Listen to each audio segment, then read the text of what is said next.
Hello everyone, welcome back to Medicology nursing services. आप सभी साथियों का आपके अपने YouTube channel Medicology nursing services में फिर से स्वागत है। सो फ्रेंड्स, यहाँ पे एम्स की तरफ से एक और न्यू अपडेट निकल के आया हुआ है। हालांकि ये जो अपडेट है वो आपका 21 तारीख को रिलीज़ हो गया था, पर बच्चों के यहाँ पे कमेंट और मैसेजेस आ रहे हैं कि सर हम कैसे अप्लाई करें, हमारा एससी और एसटी का जो फ़ी रिफ़ंड होने वाला है उसके रिगार्डिंग।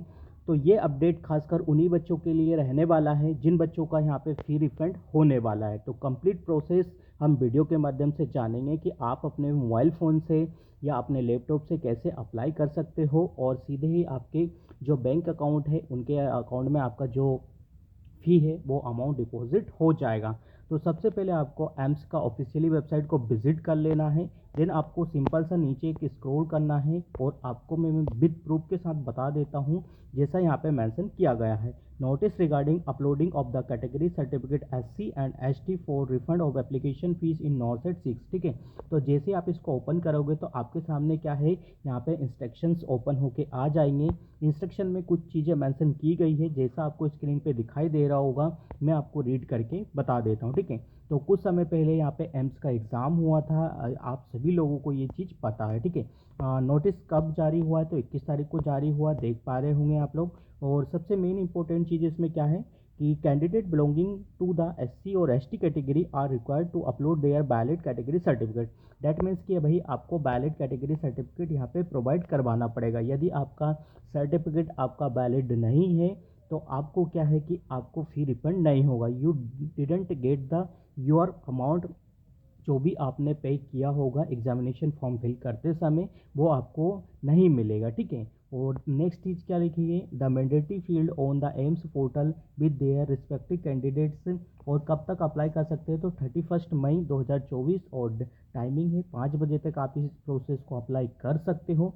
सबसे इम्पोर्टेंट चीज़ इसमें ध्यान देने वाली है कि जिन बच्चों का प्री क्लियर हो चुका था, जो बच्चे मेंस में भी नहीं हो पाए हैं क्लियर, उनका भी फ़ी रिफंड हो जाएगा। और जिन बच्चों ने जो जिनका प्री क्लियर नहीं हुआ है एससी और एसटी कैटेगरी वालों का, उनका भी फ़ी रिफंड हो जाएगा। ठीक है, सबसे मेन इंपॉर्टेंट चीज़ है ये है कि आपका जो कैटेगरी सर्टिफिकेट है वो वैलिड होना चाहिए। ठीक है, कैटेगरी सर्टिफिकेट वैलिड नहीं होगा तो आपको फ़ी रिफंड नहीं होगा। ठीक है, और नेक्स्ट चीज़ क्या है कि यदि आपने एग्ज़ाम तो फॉर्म फिल कर दिया था बट आपने किसी कारणवश से एग्ज़ाम नहीं दिया है तो आपको तो आप अप्लाई करने के लिए एलिजिबल भी नहीं होंगे। ठीक है, ऐसे बहुत सारे कैंडिडेट हैं मेरे पास आ रहे हैं कि सर हमने फॉर्म तो फिल कर दिया था बट एग्ज़ाम नहीं दे पाए हैं, तो उनका फिर रिफंड नहीं होगा क्योंकि उनका जब आप कैंडिडेट लॉगिन करोगे तो उनके पास कोई भी ऑप्शन नहीं आने वाला। ठीक है, तो ये चीज़ें ध्यान में रखिए। यदि आपने एग्ज़ाम दिया है और आप किसी कारणवश से आपका स्कोर अच्छा नहीं रहा है तो आपका फ़ी रिफंड यहाँ पे हो जाएगा, but with valid category certificate आपके पास होना चाहिए। ठीक है,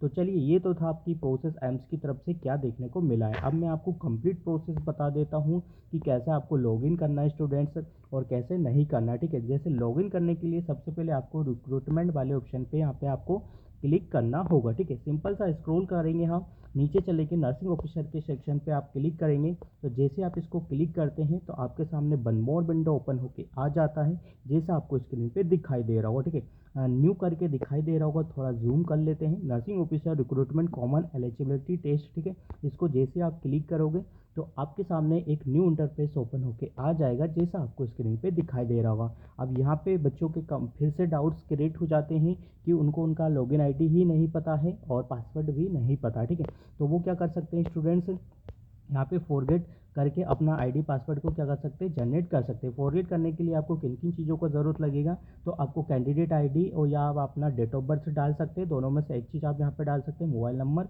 और ईमेल एड्रेस डालना है, फिर ये एंटर कैप्चा करना है। ठीक है, जैसे ही आपके रजिस्टर मोबाइल नंबर या ईमेल पे यहाँ पे क्या है कि आपका आईडी पासवर्ड जनरेट हो जाएगा और डायरेक्टली एम्स की तरफ से आपको सेंड हो जाएगा। तो इस प्रकार से आप चीज़ें कर सकते हो। ठीक है, तो मेरे पास एक कैंडिडेट का है, मैं लॉगिन करके आपको बता देता हूँ।